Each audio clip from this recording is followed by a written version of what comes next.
What's up, everybody? Matt Gajewski here, back again talking college football. And today we are going to be talking about week one, the Thursday game specifically. We will have other videos for Friday, Saturday, then there's a doubleheader Sunday and a standalone Monday. We'll cover all that. But today we are going to focus on week one, Thursday. Also going to recap the week zero games.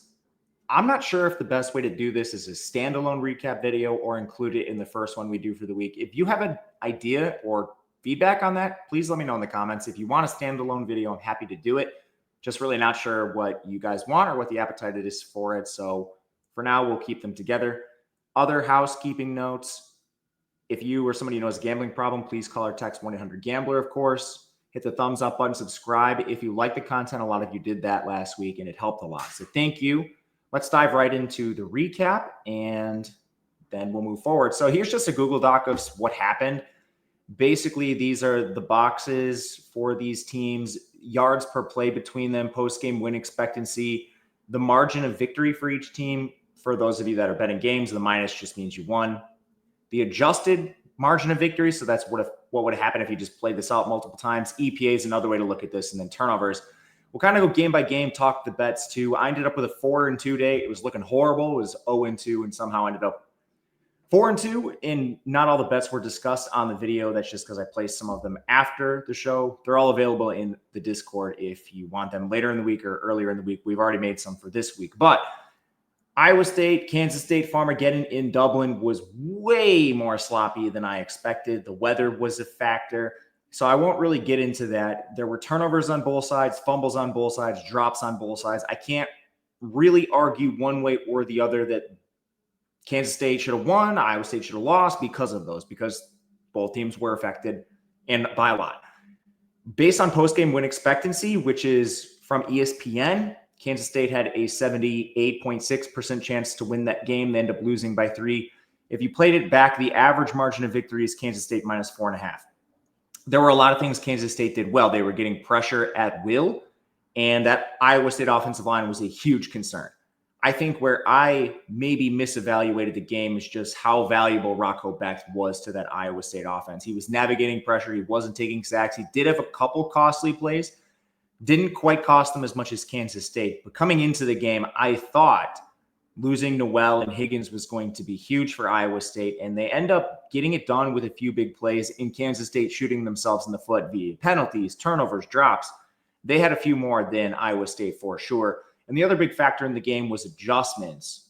You saw Iowa State adjust through the game, and then in the second half, suddenly the Kansas State defense couldn't find ways to stop Carson Hansen. They had a really hard time with the 12 personnel packages. I'm not sure why Iowa State wasn't doing that more in the beginning of the game, but Iowa State was the team that made the adjustments, and I think you can't really argue with the result. I'm not very happy with the wager I placed on it. There are certain metrics that had Iowa State coming out and winning that game outright. It's not just ESPN that had Kansas State winning, but like EPA favored Iowa State. Both teams had 2 turnovers, so it kind of is what it is. What I'm a little upset with is the over. That had multiple chances to come through. There's a missed field goal in the game. The turnover on downs that occurred, some of them were in the red zone. Some of them were inside the 10. So, and you have Hansen going down on the half-yard line to end the game. If any of those go in, you result in an over. But I also played an over into a weather game. So, is what it is. Briefly touch on the UNLV game. I didn't have eyes on that, but I will say the margin of victory was actually wider than what it should have been. ESPN had that with a post game of 5.9 is the average margin to win. I know the over came in that game. I'll watch that one back. I know they use multiple QBs. As far as Fresno State, Kansas goes, there wasn't too much to be seen. There's 100% post game win expectancy for Kansas. They looked awesome. Only real issue I have is Jalen Daniels, as good as he looked, he was putting himself in harm's way quite a bit. A little bit worried about the longevity of him if that continues to happen, but they smashed Fresno State. 3 turnovers. EJ Warner threw 3 picks. Kansas looked awesome. The big area of maybe concern there was just the secondary. Fresno couldn't run, but when the offensive line gave EJ Warner even a little protection, he was throwing some decent passes, and they had some success through the air. Western Kentucky, Sam Houston, a bit of an ugly game. It got off to kind of a rocky start. Western Kentucky had that muffed punt, which was kind of an accident. Katie Hutchinson sort of misjudged it in the air. tried to get away. The ball took a bad bounce, went right into him, gave Sam Houston a possession. But it was an ugly game at times. Sam Houston missed a couple of field goals. There were turnovers on both sides of the ball. But you look at really every single metric, yards per play aside, and part of that is just Western Kentucky being up at the end, playing vanilla. Like sometimes when these teams are winning by a lot, and then you go into grind down the clock. We're just going to run the offense. You can get some weird stuff in yards per play. So, yeah, it doesn't look fantastic on a yards per play basis for Western Kentucky, but they also were winning by quite a bit at the end of the game. They had a 98% post-game win expectancy. It should have been closer according to the metrics. ESPN had this as an 11.3 margin of victory, which still would have given us a cover. So laying the points with Western Kentucky -10, pretty happy with this one. Think there's a lot of ways this went in our favor. Oh, and back on the Kansas-Fresno State game. We had the under in that. Kind of lucky that came in. They were out to a blazing start, and basically the wheels came off in the second half. Kansas was slaughtering them. Fresno couldn't get it going. Final game, Stanford-Hawaii. This one was really ugly. There were turnovers on both sides. There was a defensive touchdown for Stanford, which put them up really early in that game. And although Stanford was in position to win the game, they sort of gave it away at the end with their play calling, and which was weird in the second half. Tons of success running the ball, really long, methodical drives, taking time off the clock. And then one of the final possessions, Stanford elects to throw it 3 times in a row, which Branson was not having much success doing. And then they obviously give the ball back to Hawaii, who goes down the field and kicks a game-winning field goal. They also, needs to be noted that Alejado, man, he was pretty banged up in the second half. He played through a gutsy performance. The average margin of victory is actually much wider than the score, -10.3. That's largely because Hawaii had, a mistake that flipped 7 points for them. But yeah, every single metric favors Hawaii. If I had bet the game, it would have been on Stanford. So counting myself lucky that I didn't actually end up on this game. And I think that does it for bets. The only other injury to really mention was Dylan Edwards, of course, for Kansas State. He fumbled on that opening punt. Don't know what to make of him moving forward. He didn't play again. It's an ankle injury. And then Alejado is really banged up. We'll see if he'll probably play. He's just like a gutsy player.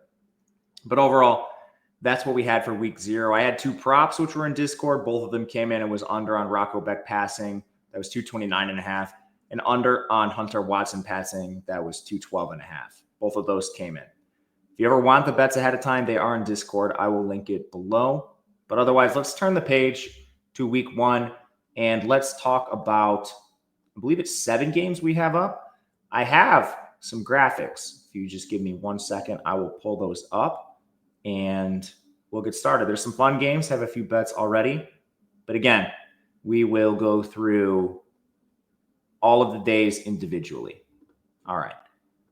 So here we are. Give you a better view of this. On the graphics, we have the metrics from last year's team. I will verbally tell you when I think things are drastically different. Obviously, personnel changing, coaching changing will influence this, but you've got pass rate, the pace of play, where the team finished in total offense, passing, rushing, O-line. You'll see 2 numbers, pass blockings on the left, run blockings on the right, then where they finished total defense, run defense, pass rush, and coverage. In the middle, you have the line and the total, and then if there's a bet, you'll see it there in the middle as well. Some games will just be a lean, but we'll talk about those as we go. So the first game we'll talk about is Boise State versus South Florida. The spread is sitting around 6 points. South Florida's taking a lot of money. The over-under is 64. I got in on this game early and took a 7.5 before the line moved. But I still think there's a lot to like about this in terms of a USF position, even maybe on the money line. As you get into the player personnel changes, there's quite a bit different for both teams, really, especially on Boise, where you are losing Ashton Jeanty. But overall, coaching staffs not significantly different for either teams. Spencer Danielson just went to the playoff for Boise State. Potter, the OC, I think he deserves credit for what he did. A lot of teams just tried to take Jeanty out of games, didn't work. South Florida has the same head coaching coordinators as well. Alex Golish is 14-12. He's put up some pretty good performances against good teams. He's also got annihilated in others. Last year, they lost to Bama 42-16 and Miami 50-5. But they also had a backup QB for most of the year. As far as stylistics, I'm not expecting major changes for either team. USF could maybe embrace the run a little bit more with Byron Brown back. They were up at a 50.5% pass rate, but we know they're going to play at the speed of light. They're on the short list of teams that will play with the most pace in the country. Boise maybe passes a little more now that Genty's gone, but that kind of remains to be seen. I still think they're going to be fairly run heavy, maybe just a little bit more towards balanced. So when you get to the quarterback position, Maddox Madsen is back for Boise, 62.5% completion, 7.6 yards per attempt, 23 touchdowns, 6 interceptions. He was very lucky on the interceptions last year because he had 20 turnover-worthy plays, which was among the highest in the country. He has a little bit of mobility, 221 yards. He did not take a lot of sacks, only 12. He ended up being the 64th most efficient QB in college football, and he was definitely helped by heavy boxes trying to stop Genty. So my main question with him, now that you don't have that in the offense, defenses can play more balanced, maybe take some of your weapons away in the receiving game. What does that mean for Madsen? As far as USF, Byron Brown is back. He only played in 6 games last year. So we'll look at his career stats. He's a 64% completion, 7.4 yards per attempt, 33 touchdowns, 12 picks, 22 big-time throws, 27 turnover-worthy plays. All the rates on those are pretty similar to Madsen. The difference is he's far more mobile, 4.2 yards per carry, and this includes sacks, and he takes a lot of sacks. He's a 23% pressure to sack ratio in his career, and a couple seasons he's been higher than that. But overall, Byron Brown does a little more for your offense. I think there's just kind of an untapped ceiling with Madsen if he ends up being a player that maybe shows a little bit more in an offense that highlights him. It's basically a wash at the quarterback position for me. Skill position players, I think maybe you could give an edge to Boise State. USF is replacing a lot, their whole backfield basically. So they go out and get Cartevious Norton, formerly of Iowa State. Last year played with Charlotte. They bring in Sam Franklin as well. He was most recently at Oklahoma, but he's not a 4 or 5-star. This was an FCS guy from UT Martin who comes over. So running back kind of underwhelming. They lose a lot at receiver too. They'll have to rely on Jaden Alexis, a former 4-star who was hurt last year. Keyshawn Singleton, he had 408 yards. Joshua Porter had 230. So there's some production. You also bring in transfers Chaz Nimrod from Tennessee, Mudia Rubin from Stanford, and Tyler Williams from Minnesota. Tight end, not really a difference-making position. But there is a lot of change here, which kind of concerns me for USF. At Boise, Genty's gone. They get Malik Sherrod from Fresno State. I like him. He's not Genty. First of all, he's only 180 pounds. So he definitely, I say he can't handle the load. He kind of did at Fresno. He had 966 yards, 5.6 yards per carry. But I think Jambres Dubar and Sire Gaines are going to play. Both of them were hurt in camp, but should be back for week 1. Wide receiver, they lose Cam Camper. He had 903 yards. They do have their second leading receiver, tight end, Matt Lauder back, which is solid. They also get Matt Wagner, who was kind of a wind sprinter. So I think you're going to rely more on Latrell Caples as your wide receiver 1. Chase Penry's back. Excited to see what Chris Marshall gives them. He got hurt last year, but he's a former 4-star. We'll see. It's definitely a group worse than last year. How much worse remains to be seen. I think they're slightly better than USF at the skill players. On the offensive line, USF was 87th in pass blocking, 125th in run blocking. They have 5 back with starting experience. They had Thomas Schrader from App State and Connor McLaughlin from Stanford. This should be a better offensive line. But again, we're talking improvement from 87th in pass blocking and 125th in run blocking. Do we get to average, which would be positive for them? Boise was 65th in pass blocking, 62nd in run blocking. They lose 1 starter, but now they have 6 back with starting experience because Mason Randolph got hurt last year. Casey Cage is the best player. He's their left tackle. But then on the other side, Hall Schmidt is their worst player. He's their right tackle. I think they'll be a little better than USF on the offensive line. In defense, this was actually a strength for South Florida, 39th overall. They lost 3 defensive linemen, including a stud in Decarius Hawthorne. They do get back a decent amount. They have 3 that played over 342 snaps. Denard Flowers comes in. You also have transfers Dre Butler and Josh Saliskar from Texas A&M inside. The edge is a little stronger, but it's still a pretty good interior group. They have 2 awesome linebackers in Jalen Schuler and Mac Harris. 2 full-time DBs, Deshaun Rucker and Jarvis Lee are good. A lot of returning snaps. I don't think the defense takes a huge step back. Meanwhile, Boise lost 1 edge, 3 defensive tackles, 1 linebacker, and half their secondary. Jaden Virgin Morgan was a pretty solid edge rusher. The rest is going to have to be transfers. Sterling Lane, Malaki Williams, Keanu Mialato, Deion Washington. A lot of low-level guys there. A couple FCS, G5. It's not the best in terms of replacing what you had. Linebacker, Marco Notiarani is back. He was solid, but they did not replace Andrew Simpson, who transferred out. think they're a little weaker there. The secondary is Ty Benefield and Amarian McCoy, who were both solid. Jeremiah Irby also wasn't far behind, but Zion Washington was a liability. They're going to rely on Jaden Mickey, the Notre Dame transfer. I do think the secondary is the strength of this team. And overall, up front, no real questions. I'd rather have USF, but the secondary for Boise, I think, is much better. With that, USF, I think, wants to run the ball a little more, especially now that Byron Brown is back. That is where they've had success in the past. That's where Boise's weakest. Then on the other side, if you're going to exploit USF, you want to throw into their secondary. Boise didn't do that last year. How equipped are they with Maddox Madsen and these receivers? That's at least a question. The final thing is, how much is Byron Brown worth? Because this team, USF, was fine without him. They didn't have quite the ceiling, but they still performed well. So as far as everything goes in this game, we have USF plus the 7.5. I make this closer to a pick 'em. I think you can throw money line flyers.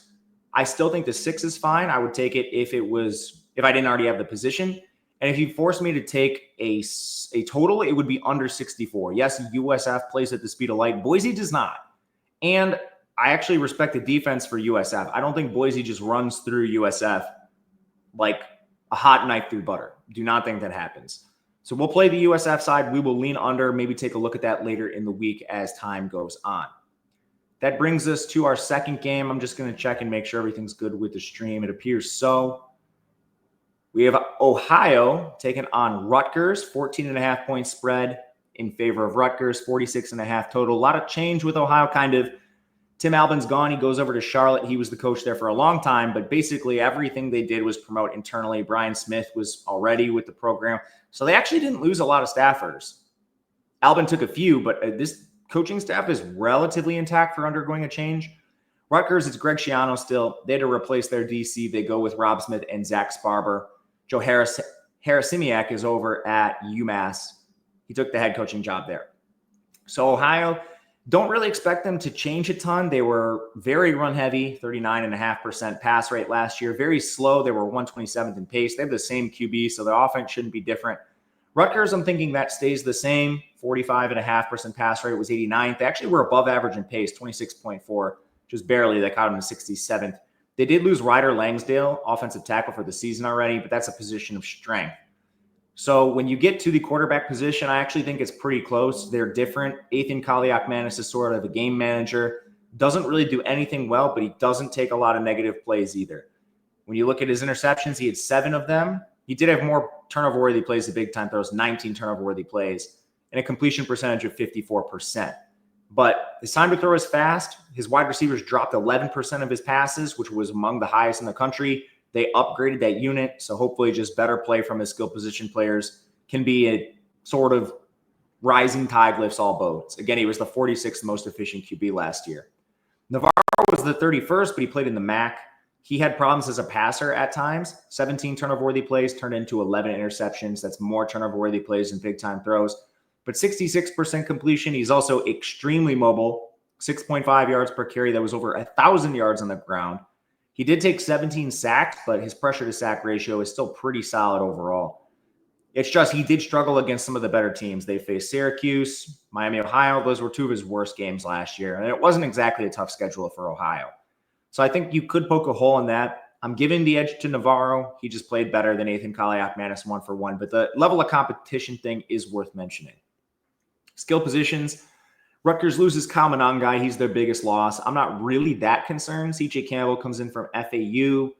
He was solid in a rotational role there, 5.1 yards per carry, 40 catches. He had 4 yards per carry after contact, which is strong. So maybe in a better system that could shine. Antoine Raymond, Samuel Brown, and Jay Sean Benjamin have all shined at various points in their careers as change of pace players too. And then for Rutgers, they lost like their top 6 tight ends last year. Kenny Fletcher's back. Mike Higgins is back. Logan Blake is back. They were all hurt. They also have Ian Strong. He was their second leading receiver, and he's now playing alongside sophomore 4-star KJ Doff, who's 6'6", 220. I don't know how they got him. Plus, they bring in DT Sheffield from North Texas. I think skill position group is undeniably better. And then Ohio. Even though they retained a lot of their coaching staff, they did lose a ton. At running back, they did coax Say Bangura back from Minnesota. He tried to go make his way in the Big Ten, couldn't get on the field. But previously with Ohio, he had nearly 2,000 yards rushing and 45 catches in 2 seasons. That was in 22 and 23. 4.8 yards per carry. They need him to stay healthy. There's nothing behind him. Wide receivers, they lose 2 of their top 3. And I mean, Coleman Owens had 1,245 yards. That was nearly 3 times any other receiver on the team. So yeah, Chase Hendricks is back. Rodney Harris is back. They didn't really do anything. Lower level transfers. So I mean, they're kind of standing on business at wide receiver. Their tight ends are weak. This is a massive edge for Rutgers. Massive.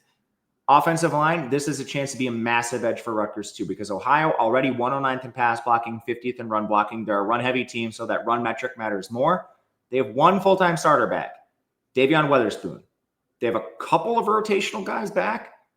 They added Shedrick Rhodes from Rutgers and Andres DeWerk from App State. But, I mean, this O-line is losing a ton, and they have massive concerns. For Rutgers, they were 9th in run blocking, 89th in pass blocking. They only lost Holland Pierce. They have 6 players with starting experience. They bring in transfers with starting experience. Hank Zlinkus is back. I mean, this is an awesome O-line. They have a chance to be even better this year. No way around this. It's a huge advantage for Rutgers. And then defense, I mean, Ohio was decent. They were 43rd. They were imbalanced. They were better against the pass. They couldn't stop the run. They were 78th there.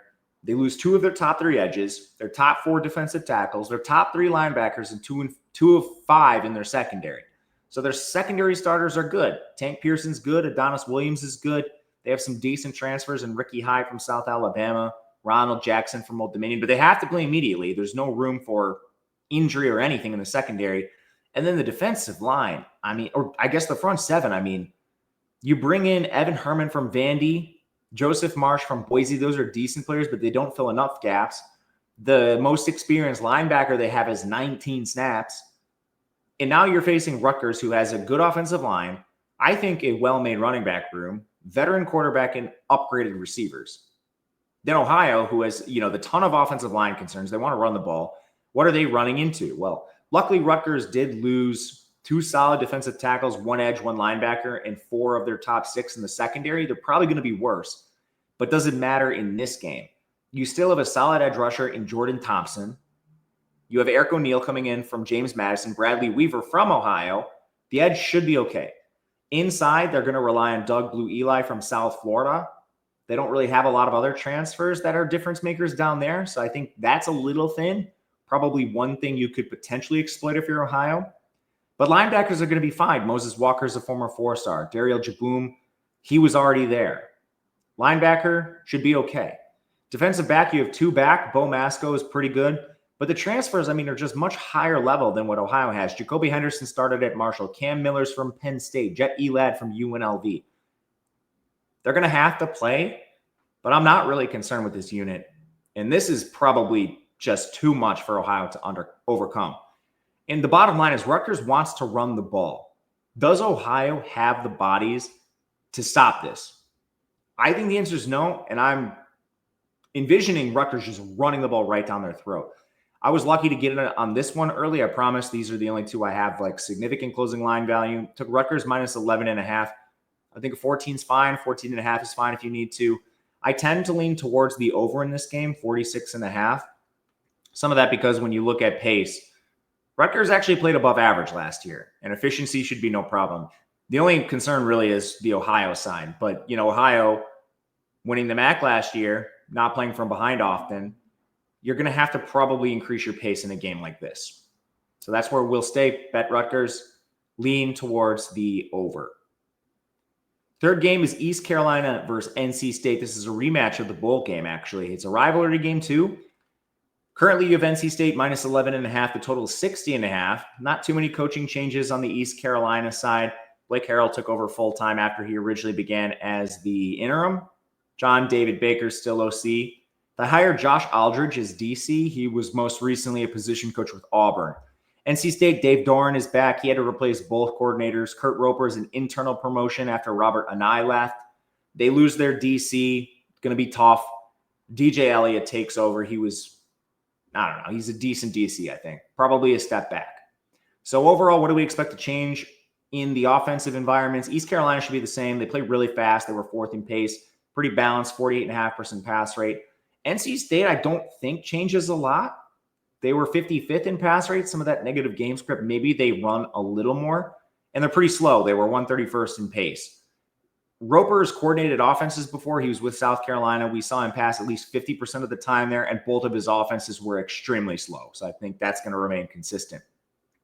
In the bowl game, I mean, East Carolina won by 5 points. They also outgained NC State, but the yards per play was close. So I don't know. It's kind of a weird evaluation. These teams are different now. Quarterback Caden Hauser is back. He played a little better than C.J. Bailey last year. But the main difference is C.J. Bailey is a 4-star sophomore, played right away as a freshman. When you look at just growth year to year, there's a lot more optimism with what Bailey can maybe do in his second season versus what Hauser, who's been around for a little longer, could do. But still, looking at the stats, Hauser had a 61% completion, 8.2 yards per attempt, 14 turnover-worthy plays, 11 picks, ran kind of bad there. Decently mobile, 3.5 yards per carry. He's a former 4-star himself, but he was the 61st most efficient QB. It's just we've already had to see him drop to the G5. It's not clear how good he is. With Bailey, at least there's more upside. He's 6'6", 210. He has a frame that's wild, 65% completion, 8 yards per attempt. He needs to cut down the turnover-worthy plays. He was up at 18, and he also took a lot of sacks. He had a 20% pressure to sack ratio. That's a little high, 23 sacks, but he is mobile. He was the 62nd most efficient QB in college football. I give a slight edge NC State, just think there's more room for growth with their QB situation. And I think the skill position players are a little better too. ECU's losing a lot. Chase Souls over at Iowa wilting away. Rajai Harris is gone at running back. So you're turning to a weird combination of London Montgomery, Marlon Gunn, and Parker Jenkins, the transfer from Houston, who's a former 4-star. Not a lot to write home about there, but maybe one of them impresses more than I think. Harris just dominated that backfield in most recent years. The wide receiver room should still be pretty good. Anthony Smith had 799 yards last year. Yannick Smith is a 4-star. I don't know how they recruited him. He's not a transfer. He's been with East Carolina. This is his second season. They also go out and get Jaquays Petaway from Oklahoma and Tyler Johnson from Penn State. Tight end's kind of a mess. And NC State does lose a lot as well, but I kind of think they're equipped to handle this. First of all, Robert and I was slamming Jordan Waters and Kendrick Raphael into the back of the O-line with zero success for like 95% of the season. Towards the end, suddenly he throws Hollywood Smothers out there, and believe it or not, the former Oklahoma 4-star was much better than them. Who would have thought? 6.4 yards per carry, 19 catches, 4.5 yards after contact per attempt. The only knock on him is he's a little small at 195 pounds, and there's nothing behind him if he gets hurt. Shouldn't matter in this game. Wide receiver, they lose career underachiever Jakari Collins and Casey Concepcion, who also came off a bad year. He's with Texas A&M now. Still was their best pass catcher, but he wasn't a difference maker from them last year. I would blame that more on a 9. So they have Noah Rogers. He's a former Ohio State 4-star. He led the team among receivers at least with 478 yards. He was over 2 yards per route, which is great. Wesley Grimes is back, the Wake Forest 4-star. He was 4th on the team in receiving. I think he's completely fine. They have a number of younger 4-stars that could potentially fill the void at wide receiver 3. And they have arguably the best tight end in the ACC in Justin Joly, who had 661 yards. That was the number 1 yardage scorer on the team last year. Plays in the slot a lot. He's a dynamic weapon. Skill player edge goes to NC State. Offensive line, same thing. East Carolina was 63rd in pass blocking, 37th in run blocking, but they lost 3 O-line starters, including their best, Dustin Hall. The only one on this offensive line who projects to be above average is Emmanuel Poku at right guard. Their transfers are low level. They have 1 FBS transfer. That's Kyle Long from Maryland. The Maryland O-line was atrocious last year. And then they're standing on depth at some positions. It's a rough unit. Should take a big step back. NC State was 12th in pass blocking, 24th in run blocking. They also lose 3 starters. A step back is inevitable. But your 2 returning starters, Jacarius Peak and Anthony Carter, were very good. They have some decent transfers in Jalen Grant from Purdue and Teague Anderson from Utah State. Not a lot else. So this unit's going to be worse, and they could be significantly worse. This was a top 20 offensive line last year, but I still don't think they're below average, and I still have them power rated ahead of East Carolina, all things considered. On defense, East Carolina is losing so much. 2 of their top 4 edges, their top 5 defensive tackles, both linebackers, 6 of their top 7 in the secondary. Somehow the edge group has over 900 snaps back, so this is probably the strength. It's DJ Lampley and Raheem Craig. The interior is atrocious. FCS transfers. The only transfer of consequence is Justin Benton from Houston. He didn't play there. So, I mean, that they're going to be able, NC State, to run right down their throat. Linebacker Damian Wilson leads the group with 294 snaps. That's wildly inexperienced. They only have safety Jamarly Riddle back. Transfers are okay here. Tegan Wilk from Houston, I think, is fine. But you go down the list, and immediately you get to guys like Jordy Lowry from Western Carolina. This defense was 54th. There's a chance they're like 79th to 95th or something in that range this year. I'm not buying this East Carolina defense. NC State, they also got demolished in the portal. This is a team that I just don't think has their NIL bag together. You can't just like lose all your secondary to transfer and feel good about it. I know they lost their DC, but not that many followed him anyway. They were 53rd in total defense. The only players they return are a pair of linebackers, a couple on the defensive line, and one defensive back. Going full transfer on the D-line. Sebastian Harsh from Wyoming, Trey Thomas from Temple, Joseph Adedire from Texas Tech, who was hurt last year. That's a little deeper than the defensive tackle group, but they're typically only using one defensive tackle, and Brandon Cleveland was a wagon. Luckily, they need him. They're paper thin, but he's still there. Linebacker Caden Fordham played 321 snaps. There's not much beside him. Sean Brown was worse. He played 849, but I don't really want him on the field for 849, so I don't know what to make of the linebacker room. They do have transfers, Kenny Soares from Northwestern, Sterling Dixon from Alabama, and A.J. Richardson from Norfolk State. So I do think you could potentially replace one of those guys with a transfer.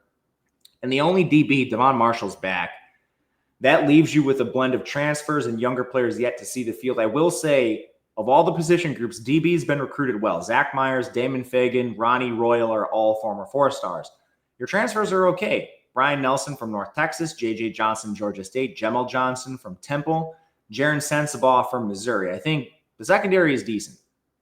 They're probably going to be worse, but there's at least the upside with transfers coming in from legitimate programs or with starting experience. We don't really have an edge for East Carolina in many areas of the field. You could maybe argue QB, but that's very close, and I personally prefer the NC State side. And then on defense across the board, this is an NC State. It's an NC State advantage. We make this closer to minus 17. I'm still nervous with NC State and all the change in the coordinators, but this is one I'm probably going to lay. We have the total right on 60.5, so no value there. But I mean, I'm not as high on this East Carolina team as a lot of people. Really, really debating laying an 11.5 with NC State. The reason there's been no urgency for me, it's first of all not at a key number, and it hasn't moved in a while. It's been parked at this number. So I don't want to see maybe there's an injury. There's no real urgency to bet this now, but I'm probably going to end up with an NC State ticket when it's all said and done. Game 4, we go to Jacksonville State, UCF. These are two wildly different programs going through immense changes. The line is 18.5 in favor of UCF. The total is 53. You lose Rich Rod, so automatically you're going to look different. Rich Rod had a very unique offense. Charles Kelly takes over as head coach. He's been coordinating Auburn and Colorado's defenses the last 2 years. Clint Trickett is the OC. He coordinated Georgia Southern's pass game last year and Marshall's offense before that for the 2 previous seasons. Brian Williams takes over DC. He was the DC for Maryland before. So Jacksonville State, they had a 34% pass rate. It was 131st. They were only ahead of triple option teams. They were 12th in seconds per play. What is probably going to change? Well, when Trickett was with Marshall, they averaged 24.9 seconds per play. 1 year they passed 40% of the time. The next year they passed 50% of the time. That was largely because of player personnel. I think this team is still going to be run heavy, but probably not as crazy as the 2024 metrics under Rich Rod. Also think they're going to play fast, probably just not quite as fast as what we saw under Rich Rod. So still expecting a run heavy, fast team, but nothing towards what we saw last year. UCF, Gus Malzahn decides to leave. He doesn't want to be in Orlando, decided he'd rather just coach offense for Florida State, and that's what he will do. So Scott Frost comes back after disappointing with Nebraska. A lot of weird off-the-field rumors with him, trying to rehabilitate his career after he was with UCF for 2 years and brought them to, their national championship when they were undefeated. Steve Cooper is going to be his OC. He was an analyst with Boise. He coordinated Maine's offense in 2023. And they bring in Alex Grinch as defensive coordinator for some reason. Don't ask me why. So last year, UCF under Malzahn, they're running that option style scheme. They were a 40.5% pass rate. That was 117th. They were 24 seconds per play. That was 24th. First of all, with Maine, they were 2-9 in their most recent season under Steve Cooper. And before that, they were also under 500. But that Maine team most recently passed 59.5% of the time. Very slow offense, 28.2 seconds per play. So Nebraska under Frost, who's called plays off and on, he kept demoting himself and then taking it back. His teams were typically below average in terms of pass rate. They also had a lot of dual threat quarterbacks, talking Adrian Martinez, Jeff Sims. So they were always above average in play volume, around 24 seconds per play. I think this offense is going to come in a little run heavy and a little above average in terms of pace. The only injury in the game, Rick Darius Farmer, the 4-star West Virginia transfer, is out for the year for UCF. So player personnel. Jacksonville State added Gavin Wimsatt. He's the former 4-star with Rutgers in Kentucky. I think we can say with confidence we've seen enough of him where we know he's not a 4-star talent. He has a 46% career completion percentage for 5.7 yards per attempt, 17 touchdowns, 21 picks, 25 turnover-worthy plays. One redeeming quality, he is mobile, 3.5 yards per carry. He does have a 20% pressure to sack ratio, which is bad, but he's big. He's 6'3", 227. I don't know why UCF did this. They named Cam Fancher their starting quarterback, and they have Taven Jackson, former Indiana 4-star, who looked good. They have Ja'Cory Brown. Fancher, in my opinion, was their worst option by a mile. 59.5% completion with FAU last year, 7.2 yards per attempt, 11 turnover-worthy plays of 4 big-time throws. He is somewhat mobile, 3.7 yards per carry, but he has a pressure to sack ratio above 21%. I'll say this. I think the edge has to go to Jacksonville State. Why? You have 2 bad quarterbacks. One of them was bad in the G5 at FAU. One of them was bad in the Power 5, Power 4 with Rutgers and Kentucky. Just adjusting for a level of competition. Yeah, a big leak in people's analysis sometimes is they see these players that were bad at Power 5 and they go down to G5 and suddenly they improve. And they're like, I never would have seen this coming. It turns out playing in Conference USA is a lot easier than playing in the Big 10 and the SEC. It just is what it is. Conversely, playing in the Big 12 is a lot harder than playing in the AAC. And that's what we had with Cam Fancher, who was unsuccessful at that level of competition. So I'm not a Cam Fancher guy. I'm not buying him in this game. I think actually Jacksonville State has the potential to have a QB advantage. Skill position players. This is where things go against Jacksonville State basically the rest of the way. They lose basically all their skill position players. Their RB room is kind of strong, though. They have a pair of former 4-stars in Andrew Paul from Georgia and Cam Cook from TCU. I just don't think the infrastructure is in place to really exploit those two in terms of talent. The wide receiver room also has Michael Petaway back and Brock Rechsteiner. They were the wide receiver 2 and 3 on the team. Tight end Pearson Baldwin's actually back as well. Plus, Caleb Coombs comes in from FAU, a wide receiver. It's actually a middling group of skill position players. The main problem I have is you just had an offensive line that was 21st in run blocking, 97th in run blocking, that returns one below average starter in Amari Grayson and only added 2 transfers. Where are those transfers from? Hampton and Tusculum. Standing on depth at Jacksonville State against a Big 12 defense, not to mention, we'll get to the UCF defensive line. It's formidable. I like the skill position players for Jacksonville State. I don't think Wimsatt is the worst QB you could have at this program. I just think this offensive line is probably going to get wrecked in this game, which might derail everything Jacksonville State tries to do on offense. Conversely, you look at the UCF skill position players. They lose R.J. Harvey to the NFL. To replace him, they return Miles Montgomery. He's been very efficient on a small sample. They had Jaden Nixon from Western Michigan, originally with Oklahoma State. He was awesome in the MAC. And they have a 4-star freshman in Tavion Swint. He's probably going to have to play sooner rather than later. And it's kind of the same thing at wide receiver, tight end. Kobe Hudson, Randy Pittman are gone. Those were great players. But first of all, they've been recruiting receiver really well. They have 2 former 4-stars on the roster in Breedell Richardson and Wade Charles. There's just no one on Jacksonville State that's even close to 4-star talent. Plus Marcus Burke from Florida, the transfer, he's a former 4-star. The skill position players are still better with UCF, even if I don't mind them on Jacksonville State. And then the real defensive difference is the offensive line. UCF was 15th in pass blocking, 31st in run blocking. Only 1 starter's back, Paul Rubelt, but he was a pretty good starter. The difference is their transfers are pretty good. Keegan Smith from Central Michigan, Jabari Brooks from Stanford. They've started at lower levels. Then you have players from higher levels like Gard Metallar from Washington, Carter Miller from UL Monroe, Preston Cushman from Ole Miss. I think the offensive line is going to be significantly worse and probably go from being a top 20, 25 unit to maybe an average unit. But still, that is going to absolutely run laps around Jacksonville State, whose defense is a mess. They have 4 contributors back. All of them are on the D-line. but that unit wasn't great. They were 123rd in pass rush, 67th in run defense, 99th in total defense. It's basically Talon Carter at defensive tackle and edge Juwan Campbell. Some of their transfers are decent. Isaac Walker from Georgia Southern, Curtis Perry from Virginia Tech, but they're thin. They're also looking at thin linebacking room. Miles Butler from Campbellsville is the only one who's played more than 57 snaps. And they're looking at transfers in the secondary. 7 of them come in. One from UCF, actually. Traquan Fegans is the only projected above average starter. This defense is going to be a mess, a complete mess. UCF probably going to be a mess on defense too, but they at least have some skilled position groups. That starts with edge. They're losing a ton from a defense that ranked 48th, but Nigel Kelly's a former 4-star from Miami. He was awesome.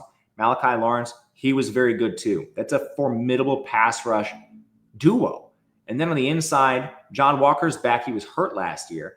Horace Lockett comes in from Georgia Tech, who's a reasonable transfer. As long as no one gets hurt up top, this is a pretty good D-line. It's not horrible. Linebackers full of transfers. You just hope they can piece 2 of them together. They're mostly guys that couldn't play at previous schools. Lewis Carter from Oklahoma, Kelly Lawson from Virginia Tech, Jaden McDonald from Virginia Tech. They all struggled to various degrees. Cole Kozlowski comes in from Colgate. He's the opposite, like a high achiever, but with FCS. And then DB, Damari Henderson's back from injury. He'll join 4-star Antione Jackson, but the rest is going to have to be transfers. Jaden Bellamy, Syracuse, Isaiah Reed from Brown, Philip Dunham from FAU. And they also have Jair Brown from LSU. He's a former 4-star. The defense is basically brand new. It's actually pretty talented. There's a fair amount of 4-stars on here for Alex Grinch to squander, but I don't think Jacksonville State's the team that is going to do that. The only real concern I have, I guess, is offensive line for Jacksonville State. If you could give me decent pass blocking, run blocking, which I don't think they'll have, I would be interested in playing them against a completely rebuilt UCF team, starting the wrong quarterback, hiring a defensive coordinator who is a proven loser. But I mean, I just can't do it. This team has not done enough overall. I make this closer to -20. Absolutely not one I'm going to bet. It is too close for me. I cannot lay my money on Scott Frost, Alex Grinch, and Cam Fancher. No chance. But, I mean, I still need closer to like a minus 20 to even consider the Jacksonville State side. As far as the total goes, I think if you're looking at anything, it's over 53. Again, just briefly touching on that. Both teams should be above average in pace, not crazy like last year. And both teams, I think, will be throwing a little more. They're both going to be run-heavy teams, but again, Jacksonville State was a 34% pass rate team. UCF was a 40.5%. Just with your coaching staff changes, you're probably going to come in more balanced regardless. So over 53 is where I'd land. We make it closer to 57, 58, but still not something that has a lot of value overall. Wyoming Akron. I do like this game quite a bit. This is 7.5 point spread, 50.5 total. I took Wyoming -7. You can still find that out there. It's just tricky. The consensus line is 7.5, but hunt your 7s. Or wait, I'm seeing some, like -105 at 7.5. Akron +7.5, juice to 115. You could probably get this. There's no major coaching changes. Jay Sawvell, 3-9 in his first season, was a mess. Joe Moorhead, he does a lot well, but he's still 8-28. Akron can't go to a bowl this year because their academics fell below whatever the standards are. They're a mess there. I don't think you're going to see a lot of changes in terms of what these teams do. Wyoming had a 45% pass rate. They probably want to run more because they were just getting slaughtered so often, but they couldn't. They're around average in terms of pace, just slightly below 27.1. It's the opposite on Akron. They're a little above average in pace, 56% pass rate, partially because they were getting slaughtered, but that's probably the way they win anyway. So not expecting drastic changes from offensive stylistics. One of the bigger changes Wyoming is making, finally, they moved Evans Fobata to tight end. He lost them games single-handedly last year. And then when they put in Caden Anderson as a freshman, he brought the offense not to new heights, but they were competent. He's 6'4", 230. They love recruiting these big stiffs. 58% completion for 8 yards per attempt, 6 touchdowns, 3 picks, 8 big-time throws, 5 turnover-worthy plays, 49 rushing yards. That's 2.2 yards per carry, but he only took 1 sack. And somehow, on 120 pass attempts, Wyoming's receivers managed to drop 10 of them, which is an astronomical percentage. The only thing I'll really say, there's a lot to dislike about his game. The sample size is tiny. He showed flashes that Fobata never even dreamed of. So at the very least, I think you have an offensive upgrade. Is the offense good? I don't think so. But last year, they were utterly incompetent, like worst offense in the country, damn near. So getting Svoboda out of there should be just an upgrade by default. For Akron, I think most are presuming Ben Finley retains the starting job. They did at a Syracuse four-star and Michael Johnson Jr. Finley's been okay. I mean, he is a P4 transfer down. He has a 55% completion, 6.7 yards per attempt, 16 touchdowns, 9 picks, 16 big-time throws, 15 turnover-worthy plays. He's pretty meh. 25 sacks. That's a 16.5% pressure-to-sack ratio. Drops were also a problem for him. The Akron receivers dropped 27. That was 11.3%, another astronomical percentage. Both these receiving cores, I mean, like, what were we doing last year? I think we have to give an edge to Akron, just sample size. Finley's done it for a long time. He by no means deserves it, but there's just not many QB rooms worse than Wyoming. So we'll see how this goes. At least Anderson has some flashes. We know they want to run anyway. Skill position players, I think they're favoring Wyoming. You have your lead rusher back in Sam Scott. He was decent. He's 6'2", 230 pounds. You have a couple depth guys come in. Teron Kelman, DeMarsha Harris is what it is. The wide receiver room is going to flow through their tight end, John Michael Gillenborg. I was shocked that he was on the freak list. The freak list. Apparently they got an athlete. Again, they moved Svoboda here too, who is a good athlete, and he's a big, big player. So you're going to play 12 personnel. You do have a couple receivers back. Jalen Sargent, Chris Durr Jr. They're not fantastic, but they're competent in their returning starters. That's about all you can ask for from Wyoming. Akron is a complete mess. Jordan Simmons is gone. He transferred out. They bring in Chris G from Colgate and Jordan Gant from Tennessee State at running back. They lose their top two wide receivers. That leaves Israel Polk as the top guy after 201 yards last year. They do have Alex Adams, who is an LSU four-star. He got hurt last year and didn't play. He was with the team in 23. That's it. I don't know who else they're going to play. They don't have a lot of quality tight ends. Jake Newell and Connor Kravach. Maybe they play more 12, but those are not difference makers. Somehow I'm giving an edge to Wyoming in the skill players. And there's about 3 teams in the country Wyoming would have an edge over. Offensive line, I think this is a significant edge for Wyoming. They took a step back last year. They were 111th in pass blocking, 60th in run blocking. Dealt with injuries. Wes King got hurt. He's back now. So they have 5 with starting experience. Again, Wes King, he's back from injury. Jack Walsh was good. Caden Barrett was good. They're all interior players. They need the tackles to step up, but this should be around an average unit, if not a little better. And they get the edge because Akron was just so bad. 126th in pass blocking, 130th in run blocking. 2 starters back. Keelan Davis, Delvin Morse were both awful. 4 transfers come in. None of them even project to be above average. They were all either G5 bench players or really bad FCS starters. Akron has the chance to be the dead last worst offensive line in the country. Maybe they'll be 131st or something, get 5 spots up. But I mean, this unit is horrible. So then you go to defense. Can Wyoming exploit that? I think the answer is yes. They were 64th last year. They do lose their top 8 in terms of snaps, but their defensive line's okay. They have a pair of players. Tice Westland, he's an edge defender. He was their best player on defense last year. He's back. Braden Wilson, Chisholm, Afei, they come in to fill the gaps from Weber State and FAU. That's okay. Jaden Williams is probably the most experienced defensive tackle. He hasn't played a ton. They definitely need some players to step up that have not played. The linebacker room needs VMI transfer Evan Eller to play more. He was already with the team last year. They're going to be turning to unproven youth at a lot of spots. The secondary is a chance to start transfers at every position outside of maybe Andrew Johnson at safety. Most of them are below average player. Desmond Hearns from Southern Illinois. Danis Miller from Mercer. They come from the FCS and are probably going to play right away. So, yeah, there's a lot of concerns with Wyoming's defense. It's just the strength is the front 7, especially the defensive line. That's going to match up against Akron's O-line, which is the biggest mismatch in the game. Does Ben Finley even have time to throw into this secondary? I don't know the answer. Again, that's what we have as the biggest mismatch in the game. As far as Akron goes, it's not like it's much better. Wyoming lost their top 8 in terms of snaps. Akron lost their top 9. And these players are significantly worse. Wyoming was 64th in defense. Akron was 124th. The edge group, it's going to be Bruno Dahl. Otherwise, Cyrus Durham comes in from Arizona. He's the only guy with P4 experience. And he was, you see Arizona. This guy was a walk-on. He was a 0-star recruit. It's not like he's a good player coming from Arizona. Inside, the top player they're bringing back is Dimitri Madden with 99 snaps. The rest is a mess. Linebacker Shamon Cooper is back from injury, but there's no experience behind him. Elijah Reed, Justin Anderson, they're the only experienced secondary players, 350 snaps apiece. You have a decent transfer in Mekhi Flowers from Penn State.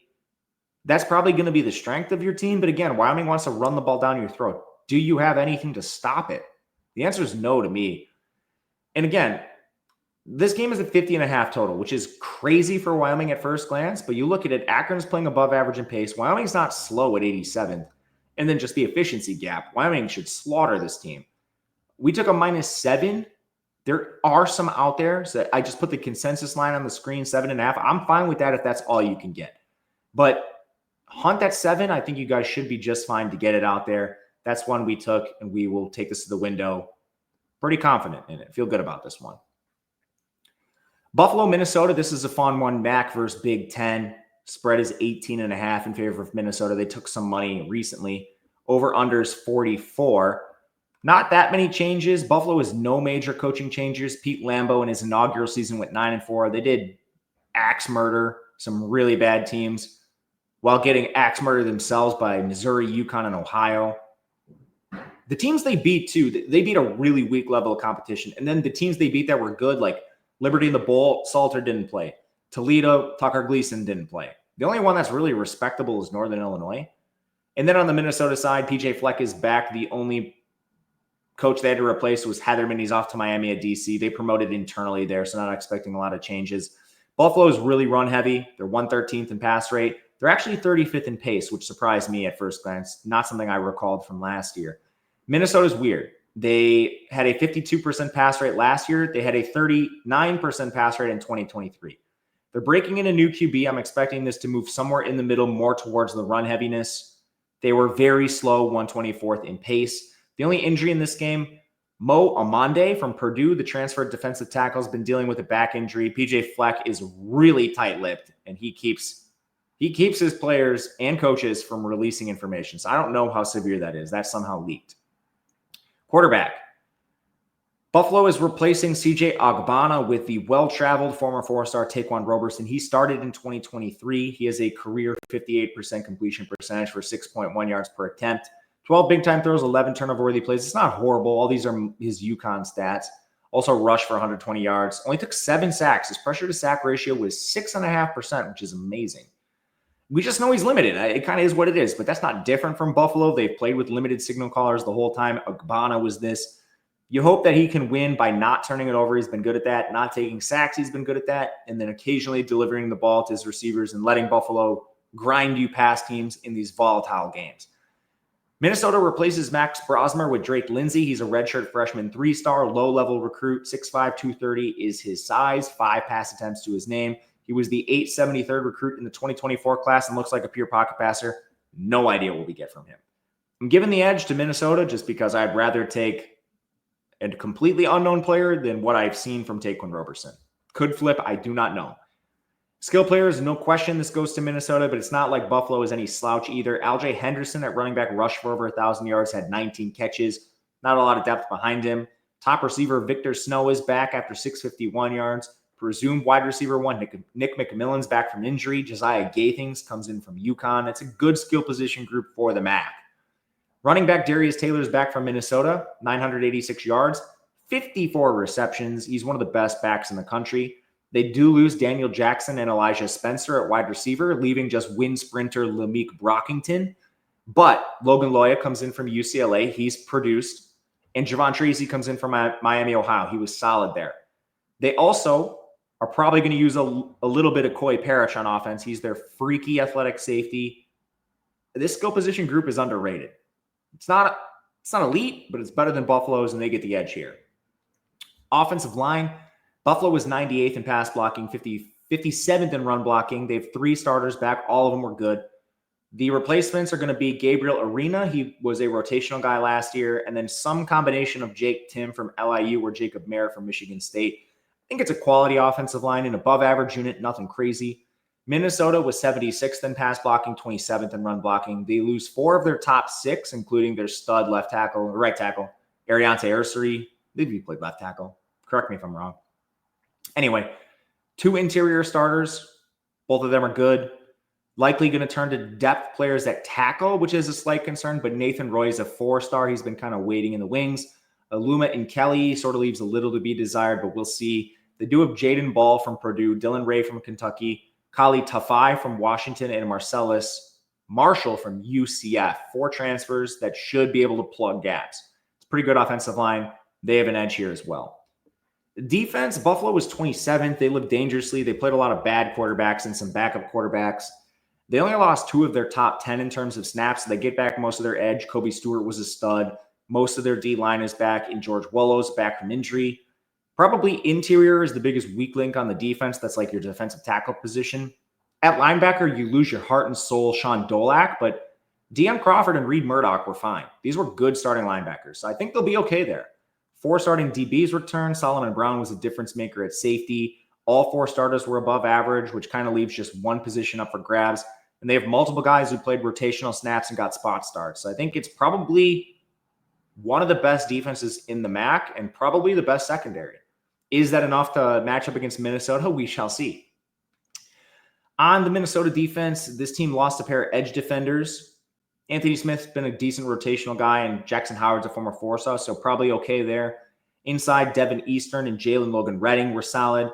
Mo Amande from Purdue's hurt, but he came in and maybe he'll be ready. Rashawn Lawrence is from Stony Brook. Maybe they'll have to elevate him if Amande can't play. Linebacker Cody Lindenberg is gone, but Maverick Baranowski's back from an injury. They also have some 4-stars at linebacker and Jeff Robertson from Oklahoma State to plug some gaps.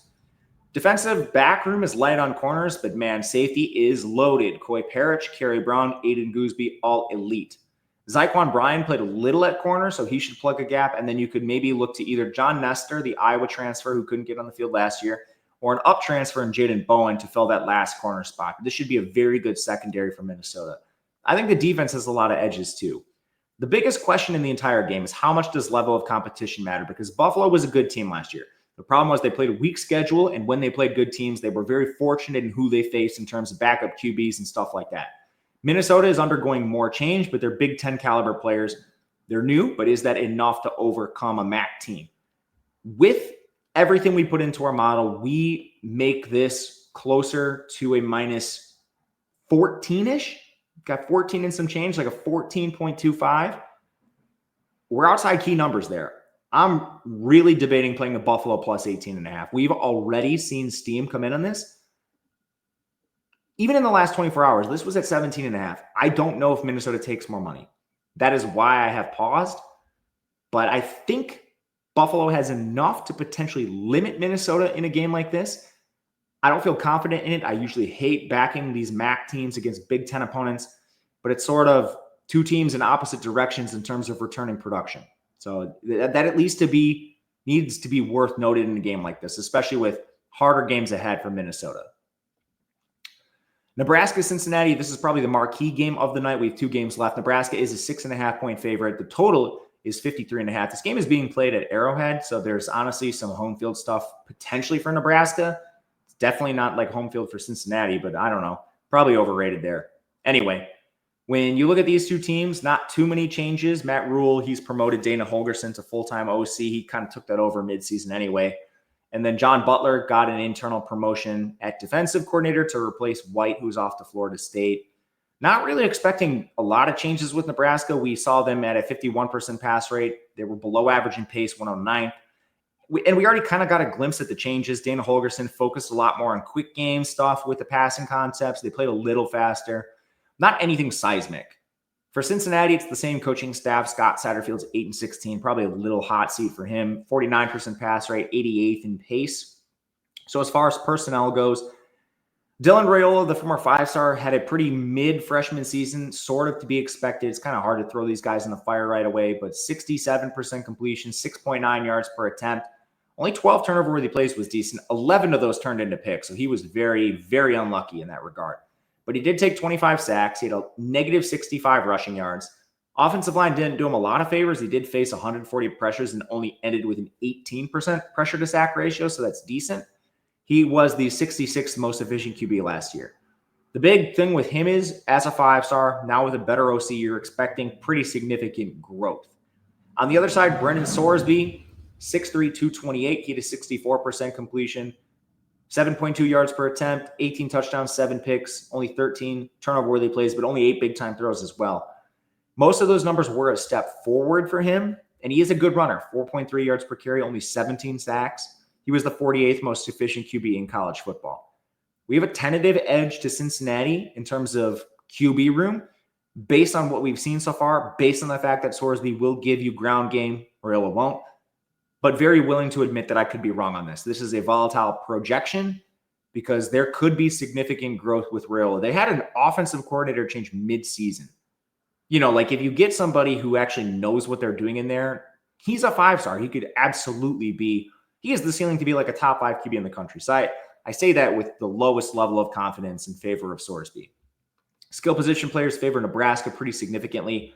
Dante Dowdell is gone. Good riddance. Emmett Johnson should have been playing long before Dowdell anyway. Only knock on him is he's a little small at 200 pounds. That's generally fine for the college game, but he had 39 catches, no drops on 41 targets, 5.1 yards per carry. He was awesome. Wide receivers, they upgrade with Dane Key. He was over 2 yards per route at Kentucky, which was a disaster team. And Isaiah Hunter comes in from Cal after 578 yards. That's in addition to 4 stars, Ja'Cory Barney Jr., Janaran Bonner, Cortez Mills. It's a good wide receiver room. Carter Nelson's a 4-star at tight end. They moved Heinrich Haarberg, who's an athletic freak, to tight end. It's a good skill position unit. For Cincinnati, they just lose a lot. Corey Kiner's gone. He was drafted in the 7th round. I believe he's on the 49ers. Correct me if I'm wrong. I forget where he went. To replace him, they go out and they get Tawi Walker, who's sort of been a grinder. He's originally a JUCO guy, went to Oklahoma, goes over to Wisconsin. 4.5 yards per carry, only 11 catches, only 2.95 yards after contact per attempt. Was actually a little lackluster for him. And honestly, I kind of want to see Evan Pryor in a larger role. The former 4-star from Ohio State, he averaged over 5 yards per carry after contact. Just they gave a lot of carries to Kiner. He had 7.5 yards per carry. I'm interested in Pryor. Wide receiver, they lose Xavier Henderson. They also lose some depth guys. Won't get into all of them. They bring in Cyrus Allen from Texas A&M. He's very interesting after he got hurt last year. He was awesome with Louisiana Tech before he tried his luck in the SEC. Tight end Joe Royer is back after 50 catches.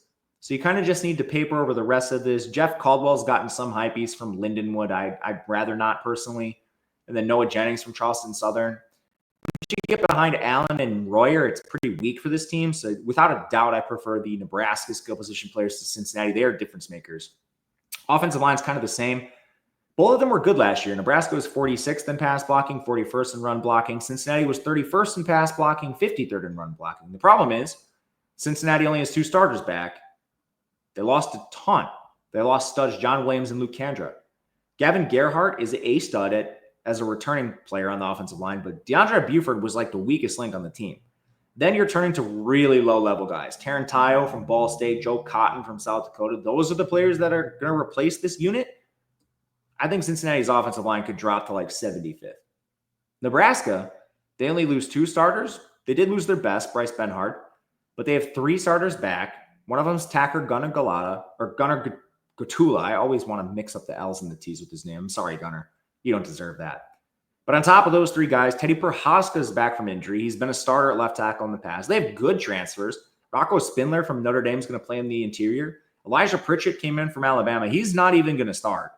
Apparently, he's had a lot of problems with penalties and stuff. Very talented kid, just doesn't have his head on straight. But I don't know. Say Prohaska gets hurt again. Having Pritchett there is a pretty good consolation prize. Good contingency plan. Defense. Nebraska was only 73rd last year. That might surprise you. They lose a ton. Tony White took a lot of these guys. They lost their top 4 defensive linemen, a couple of rotational guys. MJ Sherman's gone. Uman Milan's gone. They do have 3 freshman 4-stars, along with a couple other 4-stars like Elijah Judy and Riley Van Poppel. So that is a good place to start on the defensive line. They also have edge players, Desan McCullough from Oklahoma, Williams Nenweri from Missouri. He's a former 5-star, and Jalen George from East Tennessee State. A lot of those pieces need to come together, but it's a very talented defensive line on paper. At linebacker, you bring in Marquez Watson-Trent, stud from Georgia Southern, over 100 tackles last year. A couple of rotational guys like Javin Wright, Vincent Shavers are back and need to fill the gap at the other spot. And then in the secondary, Tommy Hill's gone. He's a huge loss, but they have a lot of returning production. Sire Wright, Deshaun Singleton, Marcus Buford Jr., they were all solid. Even Malcolm Hartzog played 591 snaps. He needs to improve. He wasn't the greatest, but that's good returning production. So You're replacing one guy. You're probably looking at a competition between four-star sophomore Mario Buford and Jordan Rett, who transferred from Georgia. New DC, a lot to work with, though. I'm optimistic on this defense. For Cincinnati, they were a little bit of a mess last year, 67th. Defensive line has some concerns, primarily the edge. They do get back Michael Coleman from injury. Rob Jackson was okay. Jaleel White-McClain needs to step up from Old Dominion, just a low-level transfer. And really, the entire edge group needs to step up because otherwise, you're just going to see teams throw double teams at Dante Corleone. He's a monster. They're lucky to have him. It's just he's going to be absolutely the target of every opposing offense. At linebacker, Jake Goldlay is gone, or he's back after he was really good last year. He's an extremely experienced player.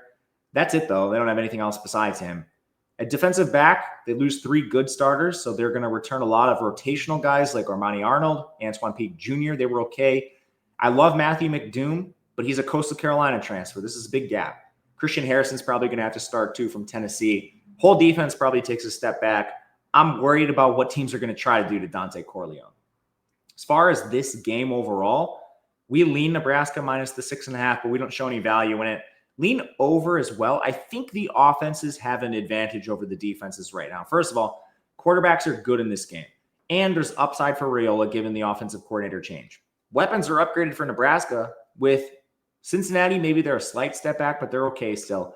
And then both teams have defensive concerns. Cincinnati, it's usually largely just the guys they replace.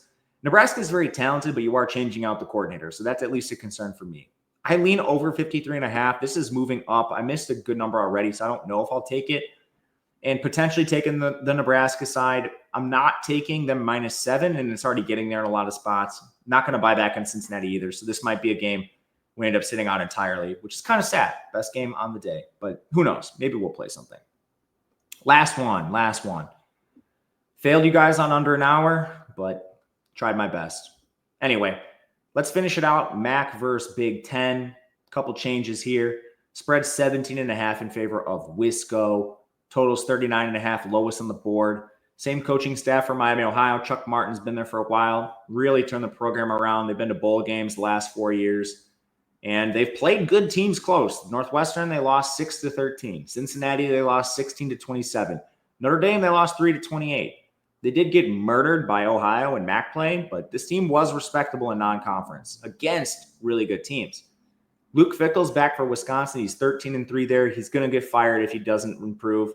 If they just hit their win total at 5.5, he's getting fired. Jeff Grimes is the new OC.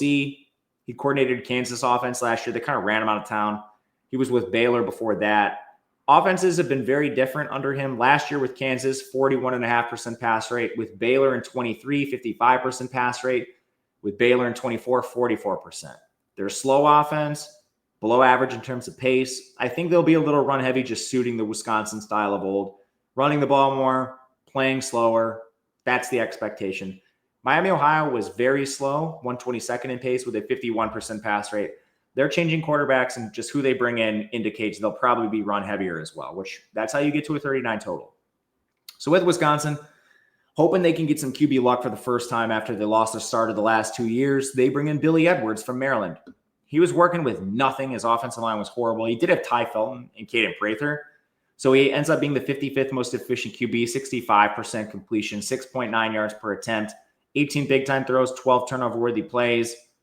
Took 17 sacks somehow despite getting pressured 137 times. He's 6'3", 222. I'm optimistic with him. He's just not working with a ton. In this game, it shouldn't matter. For Miami, Ohio, longtime starter Brett Gabbert is gone. They go out and they get DeQuan Finn. Former Toledo starter, tries his hand at Baylor, starts the first couple games, gets hurt. Didn't look good anyway. Loses the job. Ends up back here in the MAC with Miami, Ohio. Looking at his Toledo stats, he had a 63.5% completion, 8.4 yards per attempt, 19 big-time throws, 19 turnover-worthy plays, but he's very mobile. 4.6 yards per carry, only took 10 sacks. That was an 8% pressure to sack ratio. He's going to have to replicate his MAC performances from 2023 to keep them in this game. Skill position players, without a doubt, favor Wisconsin, even though you lose Tawi Walker and Ches Malusi. So you go to unproven guys, but both Dylan Jones and Darian Dupree are 4-stars. Cade Giacomelli averaged 8.3 yards per carry. All of his carries came against basically scrubs. He played a lot against the bad teams and against backups. At receiver, they lose C.J. Williams, Will Pauling, and Bryson Green, but they have two of their top three back in Vinny Anthony and Tretch Kekahuna, who people are optimistic about, especially Anthony at 672 yards. Kekahuna is more of like a special teamer who needs to kind of develop into more of a full-time receiver, but there's belief he can do that. Tucker Ashcraft was atrocious at tight end last year. He's back. They bring in a Missouri State transfer and Lance Mason, who has a lot of hype, so we'll see what they can do at tight end. The skill position group is okay. It's not fantastic. It's one of the worst in the P4, but they're playing Miami, Ohio. So what does Miami, Ohio have? Lose their top three running backs, top four receivers. This team actually gets a lot of transfers, though. At running back, Kenny Tracy's back. He was injured all last year, but 5.1 career yards per carry. He's played a lot in the 3 prior years.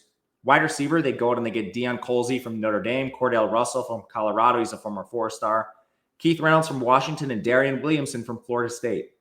MAC schools just can't get these guys. Transfers, Eric Carner, Texas A&M, Brady Coaston, Indiana, Grant Leaper, Iowa. Wisconsin's still ahead, but I mean, goodness gracious, these are pretty good transfers for a MAC school. This offense is turning everything over, but you can't say they're bad by no means.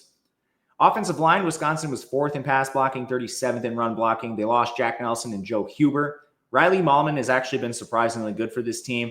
It's just Wisconsin's depth was hurt when Kevin Haywood tore his ACL in the spring. So now you still have 2 linemen to replace. Players that you recruited to do this, like J.P. Benshaw, he's like the 12th highest recruiting program in history. He's never developed, never played.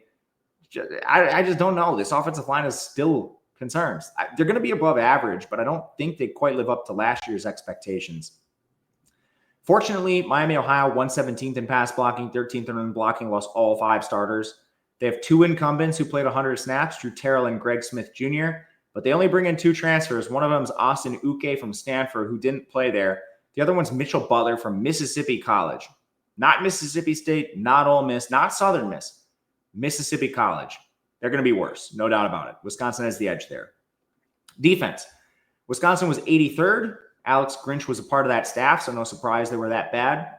They lose a lot of their front 7. A lot of those guys were bad. The biggest losses are Hunter Wohler at safety, Jack Chaney at linebacker. So to replace the poor defensive line they had, they go and they add a bunch of low-level transfers. Corey Walker, good starter with Western Michigan. He's got to make the jump. Mason Reiger was hurt all last year for Louisville. He's a former walk-on who almost medically retired. JVR Suggs, a lot of people aren't going to dig deep enough, and they're going to see LSU transfer. JVR Suggs played at Grand Valley State. He transferred to LSU, tried his luck, couldn't get on the field predictably. Who would have thought? Now he's at Wisconsin. Do we really think this Grand Valley State transfer is actually going to make a difference? I mean, maybe he does. He just doesn't profile as a difference maker. The only incumbents who might play are Darrell Peterson and Sebastian Cheeks. Cheeks is a former 4-star who's really struggled to get on the field. There's a lot of questions here. Linebacker, they're going to play Tackett Curtis. He's never done anything good. People blame it on injuries. It's just like he's been really hurt so long in his career that, you know, concern of in and of itself, you can't stay healthy. But I mean, we need to see a flash. He hasn't even done that. They do have young 4-stars, Mason Posa and Thomas Heiberger, who should play. I would play them over Tackett Curtis, but I don't know if they're going to do that. Secondary has some good players. Ricardo Hallman, Austin Brown, Preston Zachman, all quality players. Nazir Forkerin is in eligibility limbo. I don't think he plays, but who knows? Deani Hill for Miami is a good transfer. Jameer Latimer is a good transfer for Jacksonville State. So I think the secondary is the strength of this team. They're probably going to be above average, and maybe they'll be improved overall. It's a decent defense. As far as Miami, Ohio, they were 46th. They lose their top 4 defensive linemen. They lose their starting linebackers, both of them. But the secondary is mostly intact. Only 1 starter is gone there. Edge, you return Adam Trick. He's okay. You bring in Bai Jobe. He's a former 4-star who's been really hurt in his career. Cam Wilson comes in from Cincinnati. That's a good unit. Nasir Washington's been solid inside. They've got nothing outside him. At linebacker, Corbin Hondrew is back. He's been a staple of this team, but there's nothing outside him. Luckily, in the secondary, safety, Silas Waters, Eli Blakey are both solid. Luke Evans was an above-average corner. Coy Beasley comes in for Purdue. He was a 4-star at Purdue, too. So the secondary should be good, but Wisconsin just wants to run it down your throat. I don't think they have the bodies to really stop this. But at the end of the day, it's still a lot of points. The pace in this game is going to be very slow. And Miami, although they're turning over a lot, they still have some talent. particularly on offense, but also on some defense. You have a couple 4-star transfers by Joe. You have a secondary transfer in Coy Beasley. I think they could potentially do enough to cover this spread, especially in a game where pace is really bad. Value of the point is going to come in. I tend to lean towards the Miami, Ohio side, plus the 17.5. I would also lean over if you force me to take it. That one we don't intend to take at all. But Miami, Ohio, you could sell me on. And this one we'll wait and see. I think there's a chance that some more money comes in on Wisconsin as we get closer to kickoff on Thursday. And public money favors the Big Ten team. But that remains to be seen. We will talk about that when we get there. But that'll do it for the games. Again, let me know what you guys think. If you'd rather have a recap show by itself, can definitely go more in depth than we did if you guys want it. Otherwise, yeah, we'll maybe just tack that on to the beginning of shows every week. But otherwise, I think that's it. Let me know if you have any other suggestions. Leave a like, subscribe. Otherwise, we'll see you next time. Tomorrow, that is, for Friday. Until then, good luck, everyone. We'll see you later.